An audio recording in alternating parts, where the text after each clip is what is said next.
G'day, thanks for joining Woodworking Masterclass. My name's Steve and welcome to my workshop. What we've been doing this series is making a table with cabriole legs and dovetailed drawer construction and a dovetail carcass. So far we've made the top, we've learned how to join a board together, and we've made the carcass. The last episode we made this carcass using dovetail joints. If you missed any episodes, go to our website woodworkingmasterclass.com. Okay, this is how we left it last week. We've got a carcass, all except for these bits weren't joined in. And if you can remember, I said when you make the rails for your carcass, make 5. The reason being, the 5th one we cut up into pieces like this. And you'll notice them here.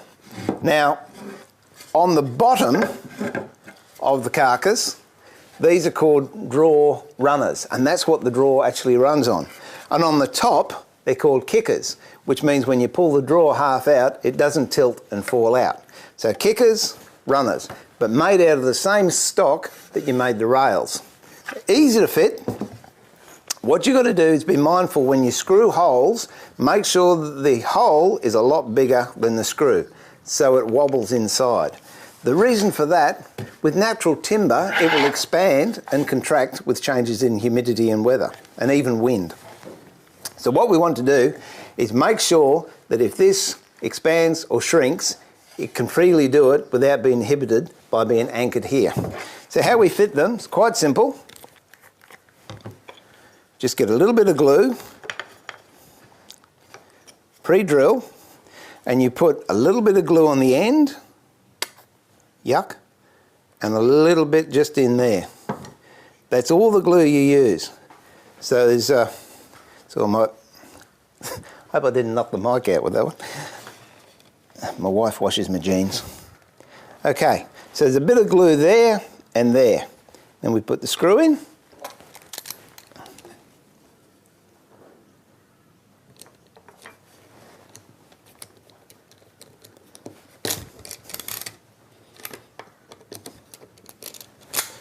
And the other one. But no glue on this end. It's free to move. And just make sure that it lines up nicely with the edge.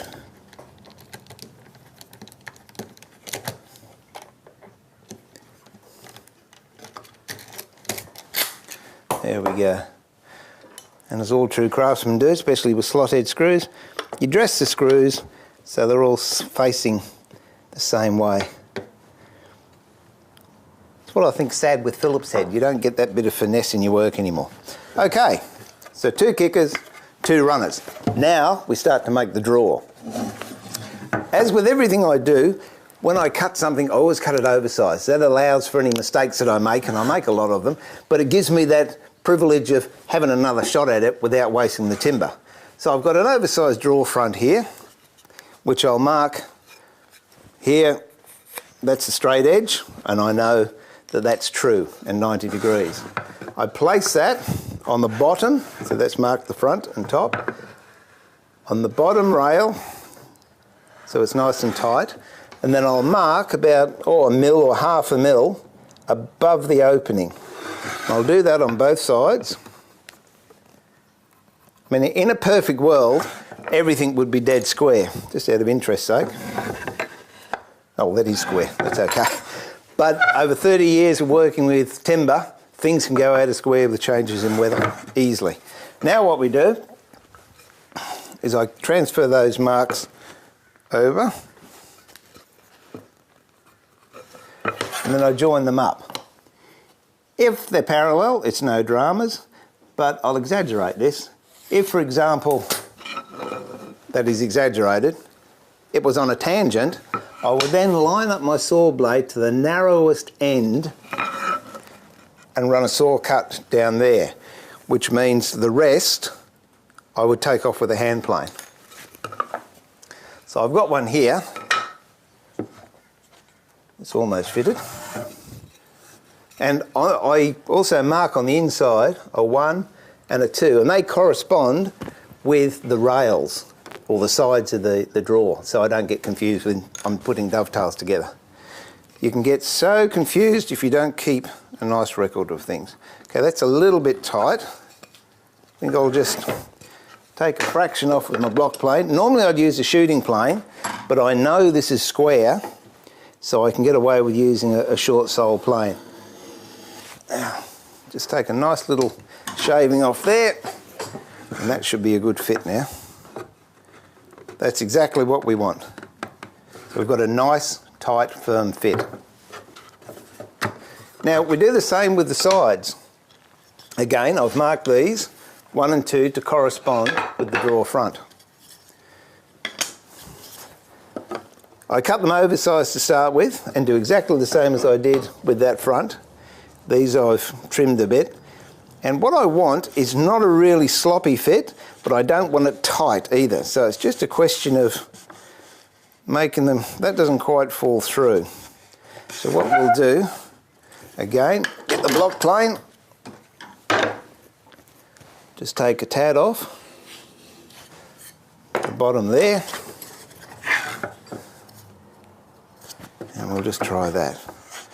Okay, that's lovely. So it's a nice snug fit, it doesn't fall through but it doesn't jam. So we have to do that to both sides, and then we've got the front. Now, in the front of a drawer, what we use is what's called half blind or half lap dovetails. And if you saw the episode last week, what we did half lap dovetails on this carcass. These are them there. So they don't go all the way through, they're covered up by the sides. And that's so you don't see the end coming through the drawer front. I've already cut some here, but you'll notice something else is a bit different as well. I've got a slot. The reason I have the slot is so I can put in a drawer runner, or a drawer slip, sorry. So these are cut, and then at the bottom, the inside bottom of your socket, you can run a saw cut up there. Because imagine if you had your drawer sides and you took a big chunk rebate out of that, you'd have a very, very fragile drawer side, which would break. So what we do is we get material about the same thickness as the drawer side, and we glue it on. And then we can take a rebate out of here, and we've got a stronger drawer side. Also, we've got more area for the drawer runner to go on. Okay? So it's important when we go over to the saw that we line it up to the bottom edge of that socket, and at the same time, we run through the drawer slip. So what you'll end up with, and what I do for a little bit of aesthetics, is I put a round over on it. So you'll end up with a piece of timber like this. But interestingly enough, they all line up now. So when we actually start to put the drawer bottom in, they're going to fit nicely without catching. Also, that's what we need when we're marking out the back part of the dovetails. Now, the back part of the dovetails of the drawer is what we call through dovetails. A lot of people say half lap dovetails are harder to make. Personally, I think the through dovetails are, because you can get away with a lot of errors with half lap dovetails, but you're totally naked with a through dovetail. So after the break, we'll come back, I'll show you how to set it up, mark it out, we'll cut one, and then we'll start making the drawer. Okay, see you soon. Hi, welcome back. Just before the break, we were talking about drawer slips and how they strengthen the sides of the drawers, and also how it allows the drawer bottom to go in without binding. The other thing a drawer slip is really important for is setting out the back of the drawer. Because we want to slide the drawer in from the back panel of the drawer has to be a lot narrower. And the way we find that out is by marking it using the draw slips. I'll show you the difference between a half lap. This is a piece I made a fair while ago, but that's a half lap dovetail there. And if you look at the back of the drawer, there, that's what they call through dovetails. You see, you can see the end grain coming through, and it also comes through at the back. And it's notched in. You'll notice we don't cut the shoulders off of the dovetails. Here we've cut the shoulders off, and here we leave them whole. And also, the back of the drawer isn't as wide.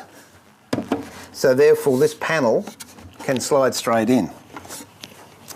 So how we mark out the through dovetails is by getting the drawer side. So these are half lap. That fits in there like that. This drawer slide comes in there when it's all cut to length. So now what we have to do is find out what distance we need for the drawer back. That was our original material. So what we do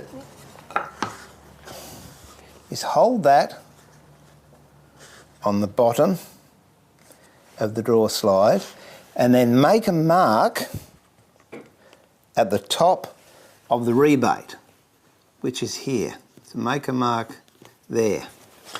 Then continue that mark around. I've already done that, look at that. And that then becomes our baseline. So if you can imagine, this bit of wood, for all intents and purposes, is only that wide, because this is going to be taken up with draw slip. So then we mark out the dovetails using that as a baseline and that as the top. We do it the same way as we mark out the half lap dovetails, but because I haven't got as much room, I'll only come in about 2 mil from the ends, and again I want 2 dovetails, so I'll mark those lines across.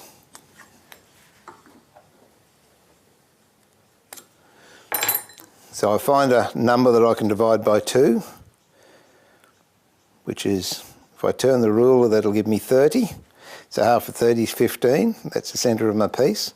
If you wanted 3 dovetails, but you know, you say, okay, divide that by 3, so there's 10, 20, 30. That's how you can divide very easily. So that's the centre piece. Put our pencil on it, move the square up to it, mark it. And then we come in about 2 mil again on those lines we've just drawn. You know, a lot of people don't bother marking them out, they just do them by eye. But I think it just looks nicer if you've got a bit of symmetry with them.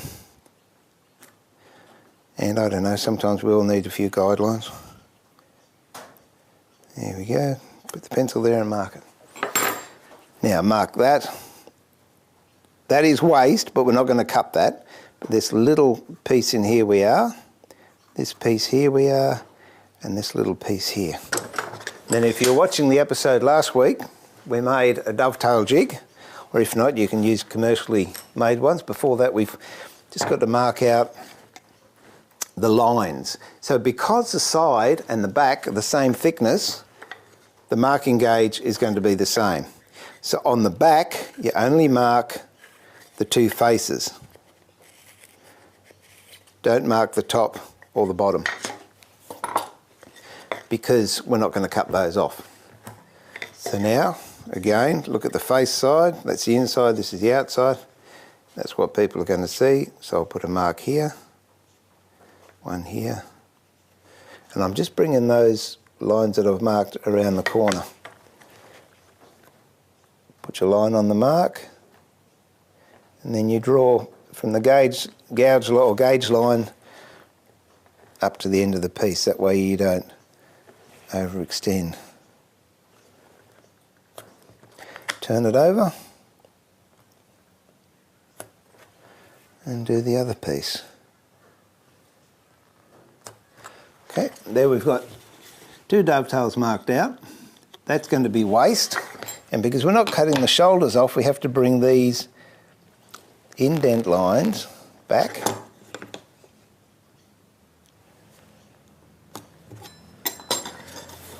So that now has to be cut out. That has to be cut out. I might just extend that line a little bit further. There we go. And that's the start of our through dovetails. So pop it in the vise. Trusty Japanese saw. Whoop.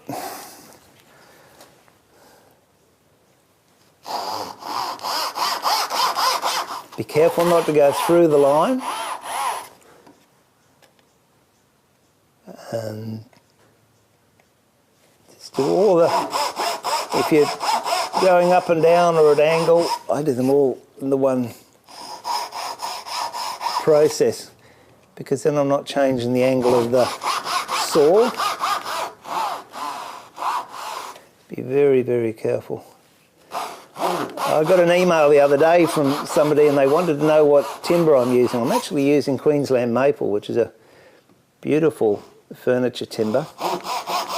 But this table would also look nice in cedar. Cedar and I don't get on very well, so I don't use cedar now. After using it for 30 years, I get a bit of a rash with it. All right, then we get a coping saw. Just take out the waste. Be very gentle because these are very fragile little tails.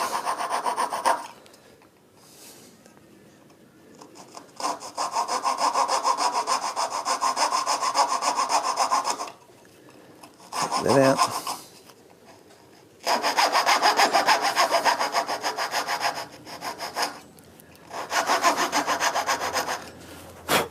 Then you clean the waste out exactly the same way as you clean the waste out using the half lap dovetails, which I spoke about in another episode. Again, squirt of water down there, whoops, a block, hold down and then chisel it out.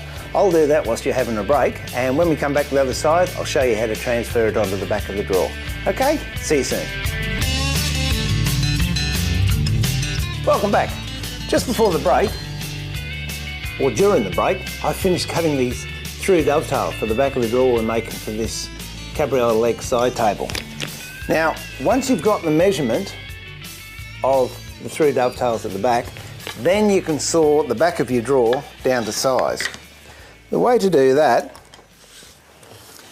is you actually want the top of the back of the drawer to come in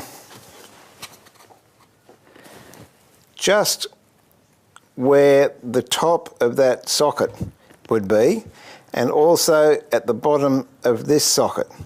That way, that allows the drawer bottom to slide in under here, and the drawer side goes all the way to the back. So it's all covered in, and there's a bit of an indentation, if you like, there. So I've already pre-ripped this bit down to size, and as you can see, it fits in there quite nicely. Last week I was talking about this dovetail sled, which I saw on the internet. David Barden, I think his name was. If you go to woodworkingmasterclass.com, I've got a link to his set. Very easy to make, but very, very useful. A little bit different when you're making a setup for through dovetails for the back, because you haven't got a reference point on the side. So just square it up so the surfaces are flush with each other. Then take your piece of timber. Whoops, I just put the wrong one in there. There you go. That's what pressure does to you people.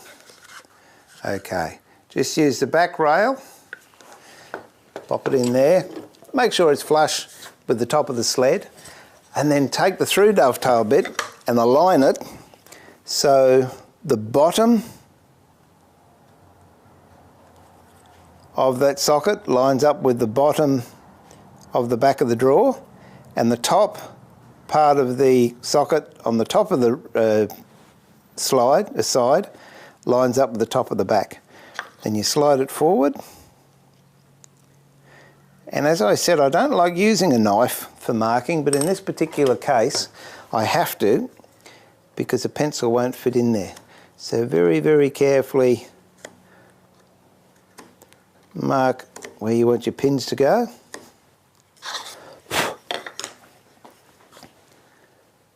And just make those a little bit more defined.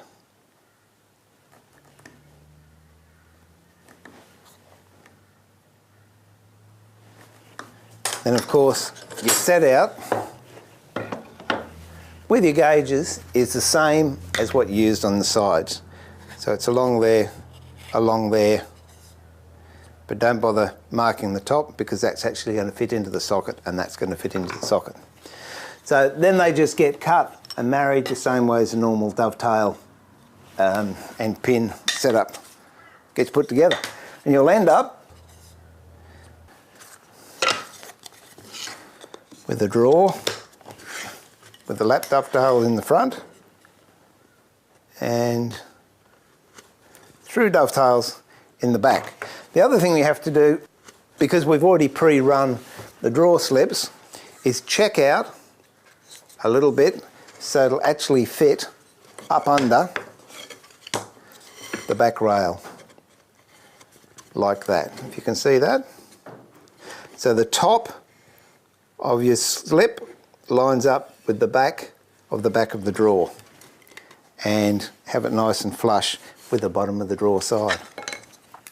That done, you'll end up, with a drawer that looks very similar to that. Now what we have to do is do the drawer bottom. As I said before, make a bit of space for myself, I like cutting things oversized. So if you're fortunate enough to get one piece of timber that's wide enough, terrific. If not, as in this case, this has been joined.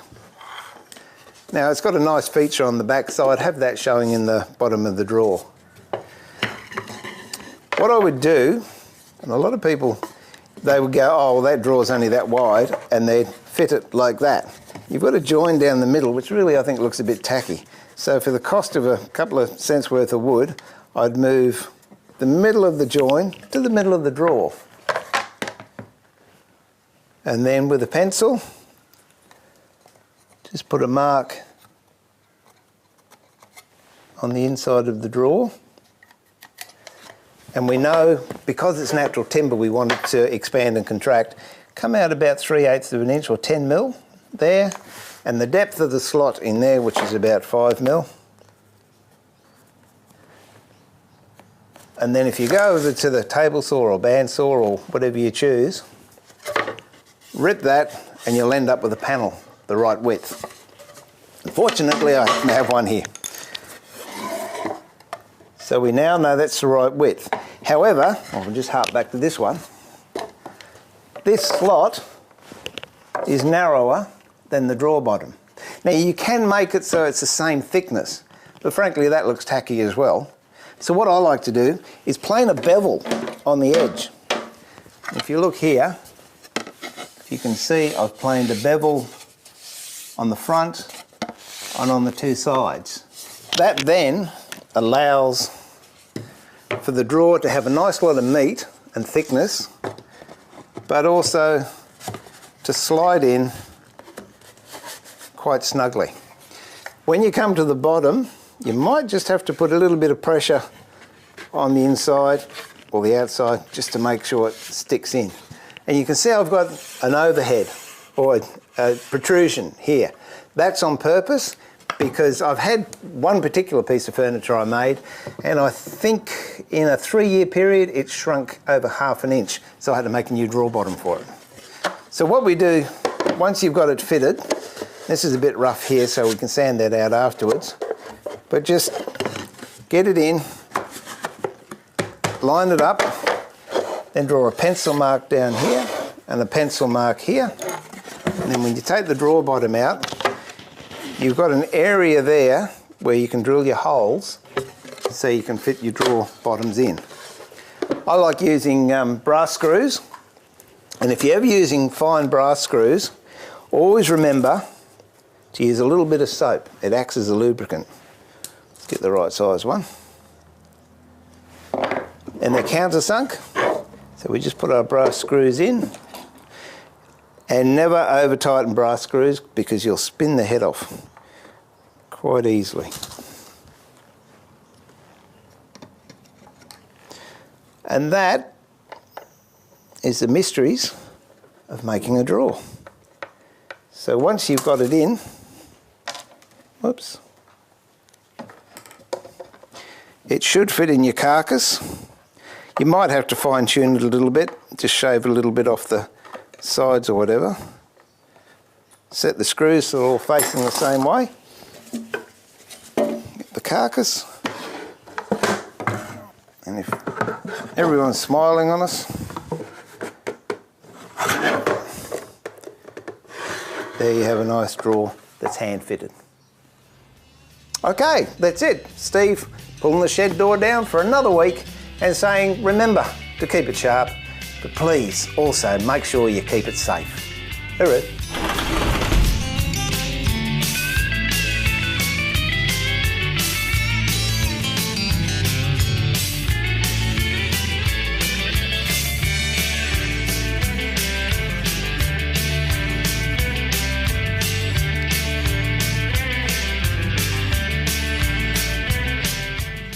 Seasons 1 and 2 of Woodworking Masterclass are now available on DVD. Call 31 Digital on 07 30 10 7331 or head over to the Woodworking Masterclass Facebook page to order. Grab a copy of Woodworking Masterclass on DVD and remember to keep it sharp, but more importantly, keep it safe and enjoy your woodwork. G'day, I'm Steve and I look forward to welcoming you to my workshop for episode 4 of Woodworking Masterclass. This is the episode that we actually start to make these magnificent legs. We'll cut the shapes out and start to round them over. So until then, I look forward to your company on Woodworking Masterclass.